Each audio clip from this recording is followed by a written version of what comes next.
Oi, pessoal, boa noite. É, Como eu expliquei, né, aqui no outro vídeo, eu tô gravando duas vezes, né? Uma pelo Tab e uma aqui pelo computador. O problema do computador é que a imagem tá muito ruim, tá muito lenta, e daí eu tô gravando essas duas formas porque pra ver quem prefere, né? Ou acompanhar pelos slides, né? Ou acompanhar aqui eu explicando pelo vídeo, tá?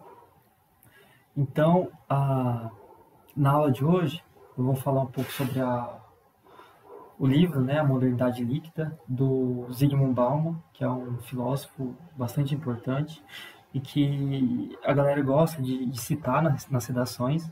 O problema é que a citação quase sempre é de uma maneira assim, bem superficial, né? Dando a entender que a pessoa nunca leu o livro assim, na íntegra, nunca pegou para dar uma estudada no livro, e que geralmente a pessoa pega as citações da internet. Né? E isso deixa a redação um pouco complicado, assim, né? Quando faz citações assim, superficiais, porque quase sempre você pega uma frase ou um conceito bem superficial e tenta encaixar num tema, só que isso sai de uma maneira muito intricada, né? Intricada, que eu falo, de uma maneira muito. Sabe quando você tenta encaixar uma peça na outra, só que a peça, ela, como ela não é a mesma, você fica forçando, e daí dá para perceber na leitura que está sendo uma coisa forçada, né? E daí eu acho que o entendimento sobre o conceito, né, de uma maneira mais aprofundada, ajuda a gente a conseguir trabalhar mais as ideias ao longo da dissertação, né, de uma maneira mais profunda. E eu acho que também, além da redação, mas também o entendimento sobre a vida, porque eu acho que entender a modernidade sob esse viés, né, sob essa ótica, né, do Zygmunt Bauman, é entender de uma maneira diferente, né? Entender por que algumas relações humanas funcionam de uma forma e não de outra, né? Então eu acho que isso é importante. Tá, então eu vou começar lendo, né, os primeiros parágrafos, né, do prefácio. Eu vou falar sobre o prefácio do livro, né? O prefácio ele vai explicar de uma maneira assim bem sucinta e até que simples, né? Não tão simples, né? Eu demorei para entender assim, mas a ideia de como ele foi desenvolvendo a questão da fluidez, né? Que é tão característica da nossa sociedade moderna. Tá. Então eu vou ler o trecho para vocês. É de um autor chamado Paul Valéry. Ele fala assim, ó: interrupção, incoerência, surpresa são as condições comuns da nossa vida. Elas se tornaram, mesmo necessidades reais para muitas pessoas, cujas mentes deixaram de ser alimentadas por outra coisa que não mudanças repentinas e estímulos constantes renovados. Não podemos mais tolerar o que dura, não sabemos mais fazer com que o tédio dê frutos. Assim, toda a questão se reduz a isso. Pode a mente humana dominar o que a mente humana criou? Então, ele começa trazendo a questão da problemática de que o hoje é cercado, é alimentado, né, pelas mudanças repentinas e constantes, né? Uma coisa que nunca é duradoura, que está sempre mudando e que a gente não consegue mais suportar as coisas como antigamente, né? As coisas que estavam que elas não mudavam, né? A questão do tédio também a gente não consegue aturar mais, então a gente é uma pessoa, somos pessoas ansiosas, né? Angustiadas pela mudança, né? Essa é uma parte que ele fala assim que a gente é alimentado o tempo todo por mudanças repentinas e estímulos constantes, né? Então, se a gente pegar o nosso celular, então tem vários aplicativos mandando mensagem pra gente. A gente está sendo estimulado o tempo todo, né? Deixando a música ligada, né? Tudo. Tudo nos chama atenção, tudo nos cobra atenção com os seus bips, com as suas luzinhas piscando, com as suas conversas do WhatsApp chamando atenção pra gente, né? Então, ele já começa já o prefácio já bastante incisivo, né? Bastante certeiro nessa questão de como a nossa vida na modernidade ela tem se desdobrado, né? Ao longo desses últimos tempos. E daí então, segundo slide, né? Eu começo dando bom dia, boa tarde ou boa noite, né? dependendo do horário que você está vendo. A gente é da equipe, né, de redação, do cursinho Paralelos. Então, a equipe de redação é composta por mim, Bruno, tem o Léo, né, que ele era calouro da gente, daí ele tá fazendo numa outra faculdade, que eu esqueci o nome agora. Tem a Fer, né, que ela é de uma turma mais nova que eu. E daí a gente vai começar, então, a questão da modernidade líquida do Zygmunt Bauman. Tá. Na nossa aula, os principais pontos que serão abordados vai ser a ideia do fluido e do sólido. Então, ele começa fazendo a comparação, né, entre o fluido e o sólido. Ele fala da questão o fato do fluido ele ser uma coisa móvel, né, a gente associa isso com leveza, né, e daí ele vai questionar sobre isso. Ele vai falar como que era antes da modernidade, se hoje é fluido, porque antes era sólido, e o que mudou, como que mudou, né? E também como que o poder, né? Como é que a classe dominante hoje exerce seu poder sobre nós, né? Nessa modernidade líquida. Daí serão os pontos que eu vou abordar ao longo da aula, tá? Então, o que ele começa falando? Ele fala assim, olha, temos dois tipos de características, né, que envolvem os estados da matéria. Então ele fala, temos o sólido de um lado, né, então se a gente pegar um sólido, ele é organizado, ele tem uma forma, né, muito bem estabelecida, né, ele tem tem um elo, né, que é uma força de atração entre as moléculas que faz com que mantenha essa rigidez, né, essa solidez. Por outro lado, temos a questão do fluido, que são os líquidos e os gases. O que acontece? Se a gente pega um líquido e um gás e colocamos no recipiente, né, seja ele formato redondo, cilíndrico, ou qualquer formato que for, ele vai tomar a forma, né, daquele recipiente. Então, o líquido e o gasoso, ele é deformável, né? Então, e também o que acontece? Se você tem por exemplo, um líquido no recipiente, você coloca a mão dentro, você acaba deformando ele, né? E também, sei lá, se você, por exemplo, coloca o líquido numa bexiga e estoura ela, né? A partir do momento que não tem aquele recipiente, né, colocando limites naquele fluido, ele se esparrama, ele se esvai, né? Ele se escorre, ele invade outras coisas quando ele não está naquele formato, naquela forma, né? Então ele está propenso à deformação, né? A qualquer tipo de pressão, qualquer tipo de alteração, né? E distúrbio, o que faz é que a matéria, né? No estado fluido, ele se deforme, ele se desfaz, né? E daí, o que é importante disso também? A questão do tempo e do espaço. Né? Como eu falei, o sólido, ele está, por exemplo, se eu pegar aqui, né, agora, né, nesse momento, ele vai estar sólido com esse formato. Daqui 5 minutos, ele vai estar sólido com esse formato. Né? Então, a gente percebe que o tempo já não é tão importante. E percebemos também que o espaço é uma coisa também fixa, né? O espaço, ele está num espaço constante aqui. Ele está ocupando o espaço e está tudo bem. Ele não está...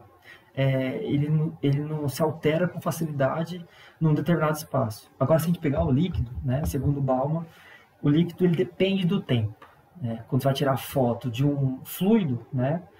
Você tem datar ela, como ele fala, né? Por quê? Porque o líquido, como eu falei para vocês, o fato de ele estar constantemente propenso a mudar de forma, a ser alterado, né? Ele sofre a ação do tempo. Então, o que agora tem um formato, depois de um tempo, se ele sofrer uma ação, né, uma força, uma deformação, ele vai mudar, né, de conformação.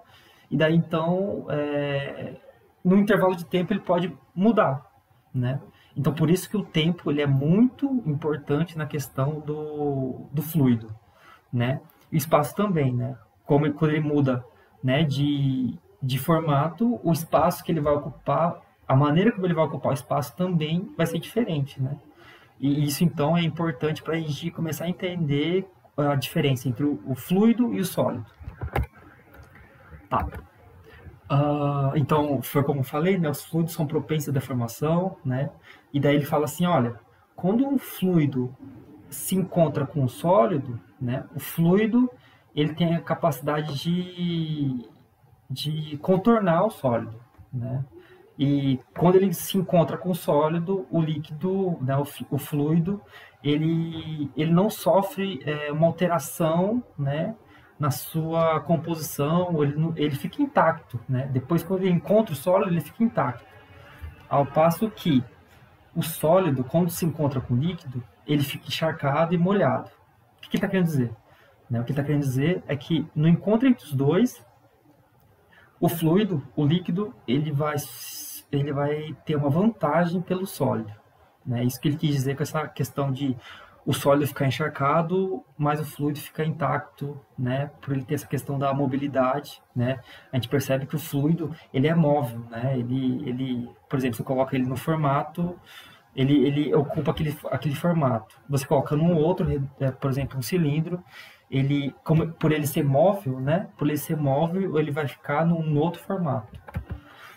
E daí ele fala assim que essa questão de ser deformável, dessa questão dele ser móvel, a gente associa com leveza, né? Então a gente fala assim, olha, o fato de ele ser maleável, o fato de ele conseguir se esvair, né, entre os dedos, o fato de ele conseguir ocupar diferentes formatos, né, formas, ele tem uma ideia, ele passa uma impressão, né, de que aquilo é leve, né? Só que o Baum ele fala assim, olha, é complicado dizer, né, se ele é realmente leve, porque a gente sabe que muitos líquidos vai ter o peso por centímetros cúbicos mais pesado que o sólido. Por exemplo, se a gente pegar o chumbo derretido, né, a gente sabe que o chumbo tem uma densidade muito grande, ele é muito pesado. E a gente pegar de algum outro metal, né, sólido, ou por exemplo uma madeira, né, a madeira também no estado sólido, ela vai ser mais leve do que o chumbo no estado líquido, né? Então, para mostrar que essa leveza, né, que o líquido aparenta, ela não é bem leve, né? Como está falando, ele só aparenta ser leve, né? E daí que a gente poderia pensar, um dos discursos que eu já ouvi, né, fazendo uma relação com a nossa atualidade, né, nossa vivência cotidiana, é que muitos, né, falam que, nossa, eu não tenho patrão, né? Eu faço meu próprio horário, eu sou uma pessoa empreendedora, tal, e por isso sou mais feliz e tudo mais. E daí a gente sabe que o empreendedorismo tem vários mitos, né? E uma delas é justamente essa. Por exemplo, se você é um motorista de Uber, né, e daí você não tem patrão, tal, beleza, você faz seus horários, beleza, né? Agora você está à mercê, né? Você está submetido a várias intempéries, né?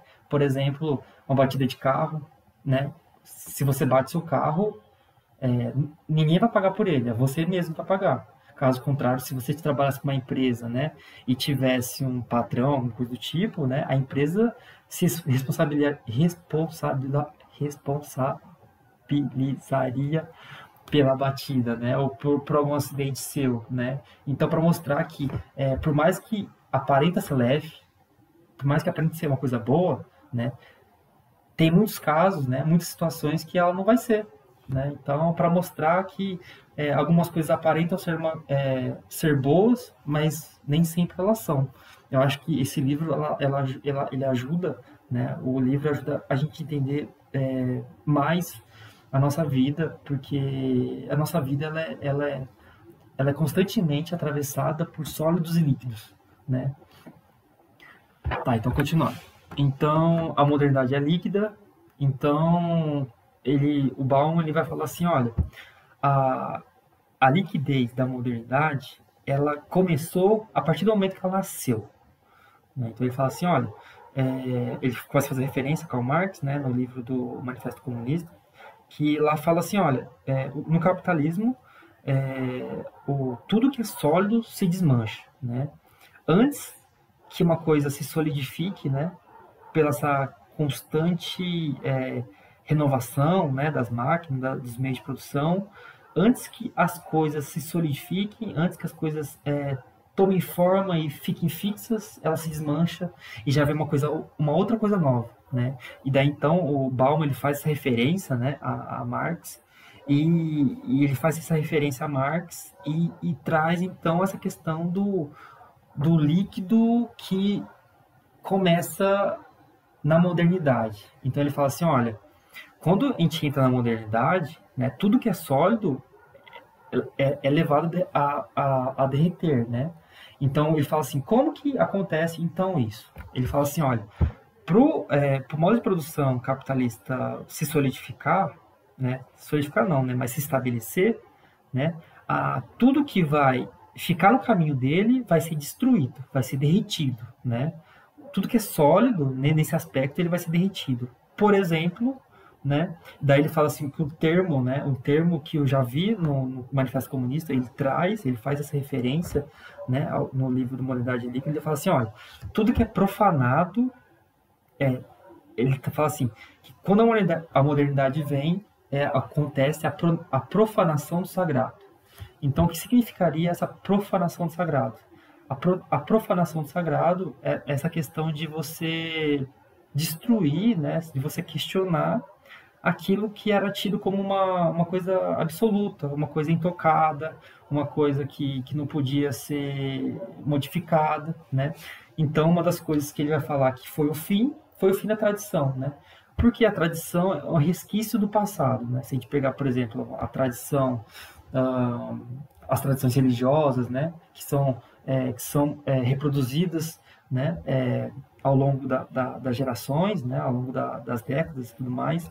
As tradições familiares também, as tradições de empresas, as tradições daquela época, né, dos reinados e tudo mais.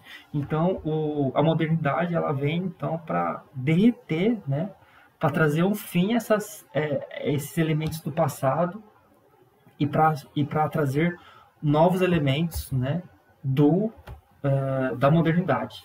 E daí o que acontece? Quando o que era sólido, antigo, é derretido, é levado ao cadinho, né? O cadinho como se fosse uma panela de pressão, né, gigante, que esquenta e você joga metais sólidos e ela derrete, né? Então, o que acontece? O que acontece é que esses sólidos são levados, né, a se derreter e daí outros sólidos, novos sólidos vão ser formados para substituir aqueles sólidos que foram derretidos, né? Só que essa substituição dos novos sólidos não é para tornar um mundo utópico, maravilhoso, não é para tornar, como ele diz, um admirável mundo novo, né? O que ele traz a questão é que os novos sólidos eles são trazidos, né? Com o intuito de eles serem melhores, de eles serem quase que perfeitos, para nunca mais serem mudados, né? O que ele fala. E daí, com essa questão do derretimento, né, desses sólidos, o que ele quer é trazer fim às responsabilidades e às obrigações com a família, às obrigações com o lar, às obrigações com a ética, que são empecilhos para que o mercado consiga se desenvolver, né? O mercado que eu digo os interesses, né, das classes dominantes, né? E daí o que vai dar início, né, com a modernidade, vai dar início a uma outra lógica, um outro raciocínio, né? E daí ele cita Max Weber. Ele fala assim, olha, segundo Max Weber, quando vem o capitalismo, o que vai gerenciar, o que vai nortear as relações humanas é o cálculo racional dos efeitos, com a finalidade do lucro. Ele traz o nexo do dinheiro, né? Então ele fala que tem um cálculo instrumental aí, né? As relações humanas como um instrumento para poder atingir metas econômicas. E daí ele fala assim que as relações humanas elas se tornam nuas, né? Elas se tornam vulneráveis, elas se tornam desprotegidas, porque o cálculo agora, né? A questão de a questão do norte, né, do padrão, o que vai motivar as pessoas a se relacionarem, né, nessa modernidade líquida são os interesses, né, são usar as pessoas como um meio e não um fim. E daí isso vai deixando então as relações humanas mais fluidas no sentido de ser frágeis, né? Tá. E daí ele fala, então, como que se deu essa mudança? Né? E daí ele fala assim, olha, segundo Bauman, por mais que, quando a gente pensa na fluidez, né, a gente pode pensar que a fluidez, quando se deu essa modificação, né, essa modificação da modernidade, a gente acha que ela seria por meio da submissão, né, ditadura, escravização, né, porque a gente vê que é uma coisa que ela alterou bastante, né, as relações humanas de uma maneira negativa. E ele fala assim que não, né, essa mudança ela se deu por meio da libertação, né, por meio da desregulamentação do mercado, da liberalização, a flexibilidade e fluidez, o descontrole do mercado financeiro, imobiliário e trabalhista, né? Então, o que ele faz é tirar as amarras, né? Tirar as algemas, tirar as ferramentas e as, não vou falar coisas, mas assim, as técnicas que impediam, né, que as pessoas fossem livres, entre aspas, né? Que fossem que impedissem ela de agir. Então, o que faz é o quê? Tirar as pessoas da gaiola, né, e deixá-las soltas. Foi assim que começou, assim que se deu essa transição. O complicado, né, é que, assim, a partir do momento que eles fazem isso, né, de deixar as pessoas livres, né, a, a nova técnica, né, a nova técnica dessa fluidez, ele fez com que houvesse um afrouxamento, né, e também tivesse um objetivo novo, né, que seria fazer com que as pessoas se desencontrassem e também com que as pessoas se desengajassem, né? Então, assim, as pessoas não têm mais uma relação firme, né? Uma relação sólida entre as pessoas, elas não conseguem se engajar no sentido de dedicar a alguma coisa em direção a algum projeto ou ações coletivas. Então, o que ele fez, essa modernidade líquida, no fundo, ela fez com que a individualidade aumentasse, né? Aquela questão das pessoas serem cada vez mais sozinhas, preocupadas com os seus próprios interesses, né? Então, essa questão da modernidade líquida, ela veio, então, para alterar esse sentido das relações pessoais. Ele vai trazer também um outro conceito, né?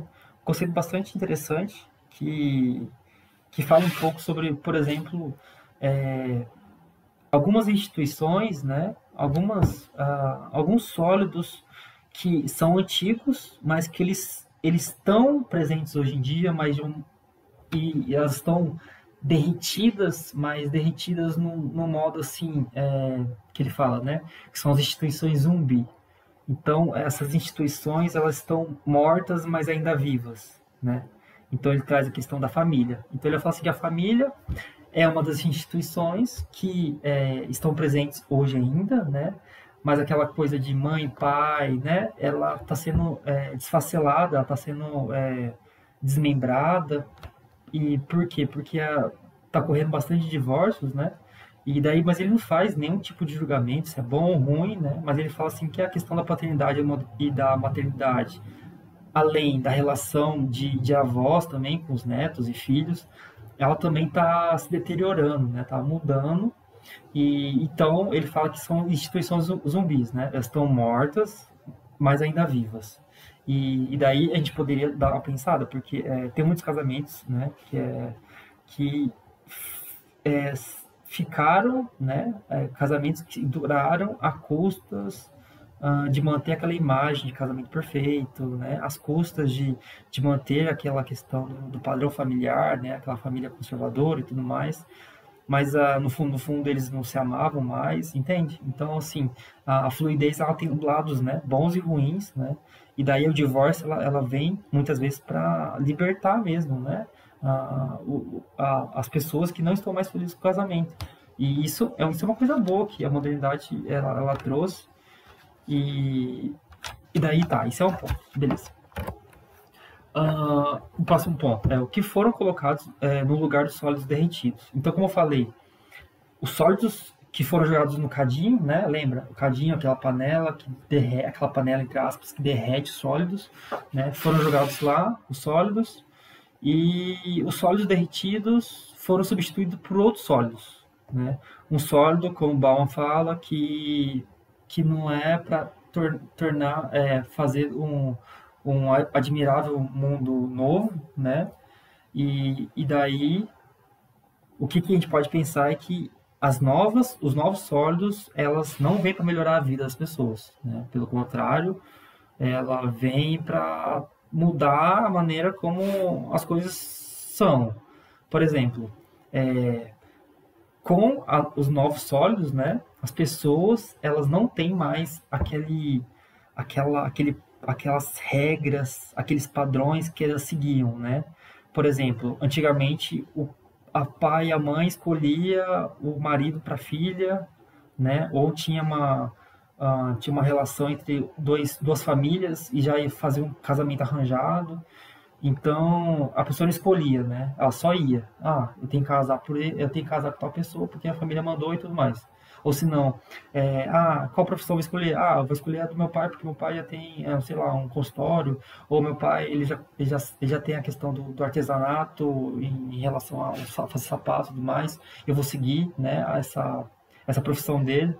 E daí, antigamente, não precisava fazer escolha, né? Você seguia e era isso, né? Você não tinha muito isso.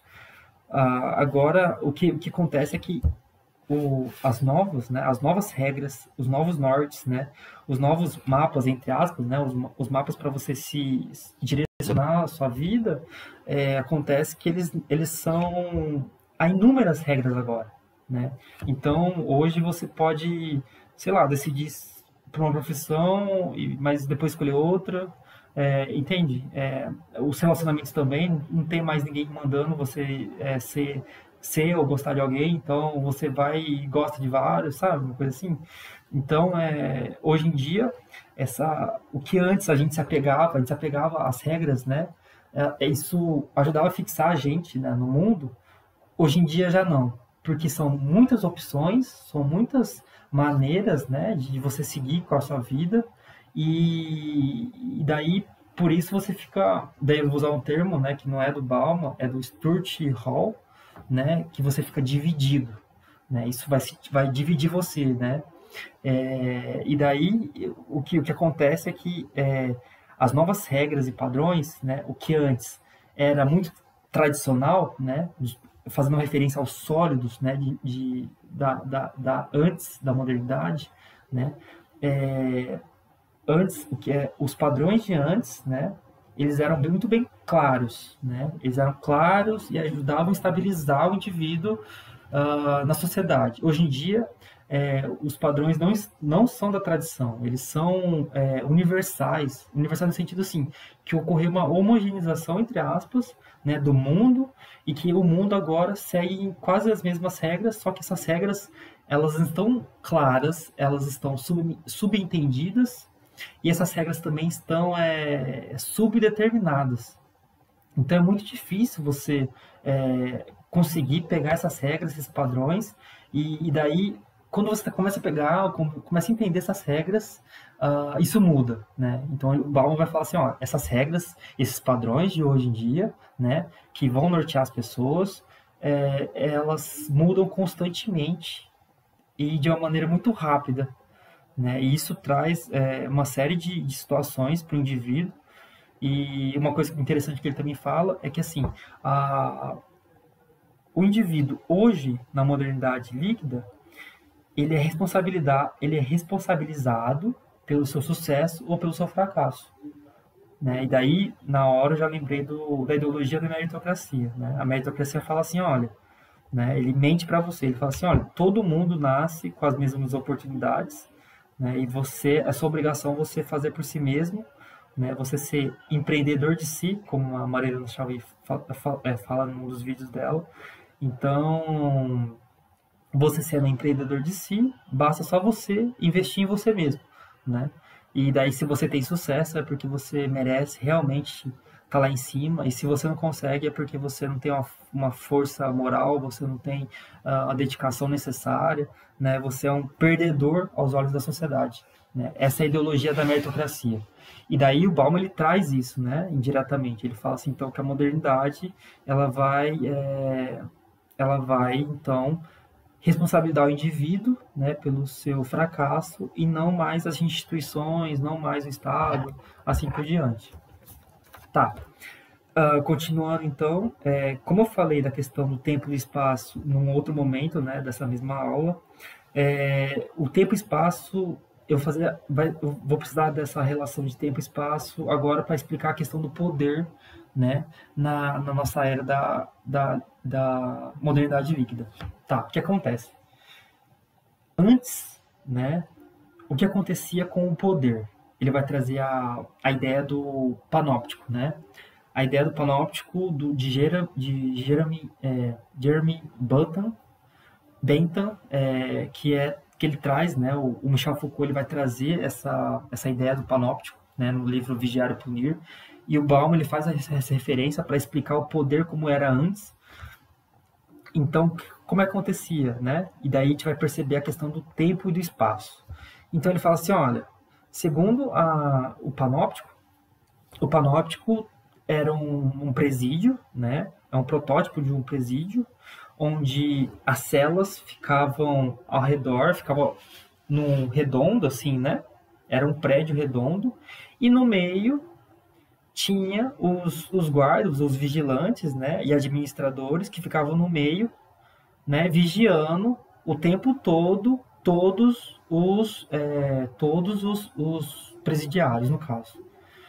E daí ele fala assim, olha, pensando na questão do tempo e do espaço, a gente pode pensar que o poder em relação ao espaço, o que acontecia? Então, os prisioneiros estão presos numa cela, então está tendo uma manipulação do espaço, então eles estão confinados numa cela, né? Eles estão limitados, né, espacialmente, eles não podem sair de lá, né? Daí, então, o espaço é dominado. O tempo, porque o tempo também ele é dominado aqui no panóptico, porque os administradores do presídio, eles vão fazer as rotinas dos presidiários. Então, eles vão determinar que horas eles saem da cela, que horas eles não saem, que horas eles vão comer, que horas eles não vão comer. Então, ele tem um controle do tempo. Então, o panóptico, ele serve como um protótipo, ou ele serve também para simbolizar ou emblematizar, né, o poder, né, o poder antes da modernidade líquida, né? Temos um prédio, temos celas, temos controle do tempo, né? Tudo isso numa estrutura sólida, rígida, tá? E daí que ele fala da modernidade líquida depois desse projeto, desse símbolo panóptico. Então ele vai falar assim, olha, o que vai acontecer, né? Como o panóptico ele tem prejuízos, né? Ele tem lados negativos, por exemplo, no panóptico, o que acontece que é custoso, né? É custoso você ter um prédio, é custoso você contratar vigilantes, contratar administradores, é custoso você ser responsabilizados, né? Pelo bem-estar tanto dos funcionários como também dos presidiários. Então tem todo um custo. E a modernidade líquida, né? Ele é contra, né, esse gasto desnecessários com responsabilidades, com prédios, com coisas sólidas. Então ele fala assim, olha, agora, na época do pós-panóptico, né, o espaço já não é tão interessante. O espaço, quanto menos espaço, melhor. Né? Ele fala assim, olha, o espaço antigamente limitava o poder. Então, se a gente pegar o poder das grandes empresas antigamente, ela tinha um limite territorial, porque antigamente não tinha internet, antigamente não tinha avião, antigamente, né, não tinha navio, e agora não. Agora o espaço, ele já consegue ser ultrapassado por essas novas tecnologias, né, como eu falei, avião, trem, barcos muito mais rápidos, e navios, quer dizer, então o espaço ele consegue, né, ser ultrapassado. E um agravante, né, uma coisa muito importante, um elemento muito importante vai ser a questão do sinal eletrônico. Né? Então, o celular, né, os componentes eletrônicos, eles vão permitir, né, que o poder ele seja instantâneo e também extraterritorial. Né? Então, como eu falei, se o espaço antigamente era uma limitação, hoje em dia já não ou é mais, né, devido às novas tecnologias. Então, o poder ele toma um novo formato, um novo paradigma, né? Um novo padrão, um novo modus operandi, né? Um novo modo de funcionamento, que ele consegue ir mais longe. Né? A dominação ela consegue ir mais longe, e o que é pior, ela consegue ir mais longe e também ela consegue se tornar invisível, inacessível. Então ele fala assim, olha, para você entender essa questão de invisibilidade e inacessibilidade do poder, ele toma como base a Guerra do Golfo. Então ele vai trazer a Guerra do Golfo como um símbolo de mudança de paradigma. Né? Então ele vai falar assim, olha, antes, né, nas outras guerras, o que acontecia? Né? A guerra acontecia no chão, né? No espaço. Então o espaço era dominado no chão. Agora, né, com a Guerra do Golfo, a guerra acontecia assim, aéreo. Né? Então, o que aconteceu lá no Golfo é que os países em guerra lançavam mísseis. Né? Mísseis vinham lá de longe, mísseis vinham de um lugar desconhecido, aparecia do nada, explodia e ponto final. Ou um avião passava, jogava as bombas e fugia. Né? Então ele fala assim, olha, o poder hoje ele é invisível e inacessível, né?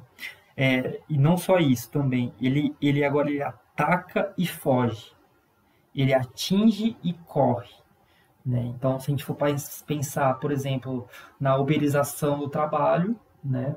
O que a gente vai perceber são, por exemplo, patrões, entre aspas, né? Que daí o trabalhador não acha que tem patrão, né? Mas ele está lá, só que ele é invisível. Por isso que vem o discurso, né? Eu não tenho patrão, eu faço meus próprios horários e tal. Mas quando você vai ver, o que manda no trabalho dele é o aplicativo, né? Se ele não tem o aplicativo, ele não trabalha, né? O aplicativo quase sempre determina o preço da corrida. Tem épocas que está mais caro, tem épocas que está mais barato. Então, a invisibilidade aí, né? Tá invisível, né? O patrão está invisível, a classe dominante está invisível. Então, isso é uma das coisas que fazem com que a gente consiga enxergar, né, a realidade com mais clareza. E daí, a modernidade líquida, ela traz o fim de algumas coisas. Então, ele fala assim que no período pós-panóptico tem o fim do engajamento entre o supervisor e o supervisionado. Então, o que antes tinha um patrão supervisionando um trabalhador, né, hoje em dia já não tem mais, né? Por exemplo, dos aplicativos, né? Então, o trabalhador ele está trabalhando, mas não tem um patrão vendo ele. Tem um aplicativo que está seguindo, tal, tudo mais, mas não tem esse papel mais. Capital do trabalho, né? A questão também de muitas vezes muitos trabalhos, né? De você trabalhar num lugar físico, né? E com os meios de produção do patrão, mas hoje em dia já não, né? Hoje em dia, se você trabalha em casa, você usa para trabalhar a internet, então você está pagando a sua internet, você está usando o seu notebook, não o notebook do trabalho, então já não tem mais aquela relação de antigamente, né? Essa liquidez, ela vem muito, muito forte, né? Ao longo da nossa vida. E daí ele vai falando, olha, agora sinônimo de poder é quanto menor, mais leve e portátil. Isso que é sinônimo de poder. Então, se a gente pegar os grandes empresários das redes sociais aí, dos aplicativos, os caras vivem viajando, eles trabalham com o celular deles, sabe? Pequenininho, sabe? Eles vivem viajando no mundo todo, fazendo conferências e tudo mais. Então, a gente percebe que os grandes donos do poder, os detentores do poder, a gente nunca vê eles, porque eles são invisíveis, né? Eles mudam constantemente. Então, se a gente pegar as empresas também, as empresas hoje em dia é tudo distribuído, né? Então, você faz um carro, tem um carro, só que as peças, algumas peças é feito no norte, algumas peças é feito no Japão, algumas peças é lá, e daí acontece uma crise no país, logo eles já desmontam a empresa e constroem outra. Então, você percebe que é tudo muito volátil, né? Muito fluido. E daí o lucro, como eu já falei um pouco, né, a questão do poder. O poder está relacionado com o lucro, né, porque está a questão do poder econômico. Então, ele até fala assim a questão do Bill Gates, né? Bill Gates, acho que era Bill Gates. Ele fala assim, olha, o Bill Gates, ele sabe, né? Ele sabe que a circulação dos produtos dele, o envelhecimento dos produtos, a substituição do produto é o que dá lucro, né? É o que dá lucro e que vai trazer rendimentos, né? Dividendos para a empresa do Bill Gates. E eu queria fechar com uma coisa bem interessante que ele falou. Ele falou assim, olha, agora temos de um lado a classe dominante, que deseja o transitório e que evita o durável, e do outro lado, na base da pirâmide, temos os desesperados que, contra todas as chances, lutam para que suas mesquinhas e transitórias posses durem mais tempo. Né? Então, vou tomar por base, sei lá, a questão de você compra uma coisa, o seu dinheiro é contado, o seu dinheiro é pouco, e daí que você quer que aquela coisa dure. Né? Você vai comprar um celular hoje em dia caríssimo, você compra ele esperando que ele dure, só que depois de um tempo a gente sabe que tem aquela questão da obsolescência programada, então ele se torna obsoleto, aí daí ele começa a funcionar mal, que nem meu computador, ele está funcionando mal, né? Porque eles já fazem isso programadamente para que compre outros notebooks, né? Esteja a rotatividade dos produtos. Então ele fala, ó, na base da pirâmide temos pessoas desprivilegiadas, temos pessoas, né, subalternas, e no topo está a classe dominante, que a classe dominante, essa sim, né, não quero o constante, né, como ele fala, ele deseja o transitório e evita o durável, né? Então ele não quer o durável, né? O que dura para a classe dominante, né, para os grandes empresários é ruim. O que ele quer é o transitório, o que ele quer é o envelhecimento, a circulação e a substituição, as sucatas, né, de produtos, porque assim eles vão vender mais. E assim eu fecho a aula de modalidade líquida, que eu gostei bastante de ler. Eu vou mandar para vocês também o documento, né, para vocês lerem na íntegra. É muito importante vocês lerem na íntegra. Não precisa ler todo o prefácio, leia 5 páginas e tenta entender alguns trechos e tenta usar na redação, que isso é muito importante, que aquilo que você entender de uma maneira bem bacana, né, dessas ideias, vai ficar para você, entende? Vai ser uma coisa única, a sua redação vai ser autoral, ninguém mais vai conseguir escrever daquela maneira como você fez como você entendeu, fez a relação. Isso é muito importante, tá bom? Sabe que pode contar comigo, sempre manda mensagem, eu respondo, faz redação, escrita ou digitada, pode mandar para mim qualquer hora, qualquer dia que eu respondo, e tamo junto, vai dar tudo certo.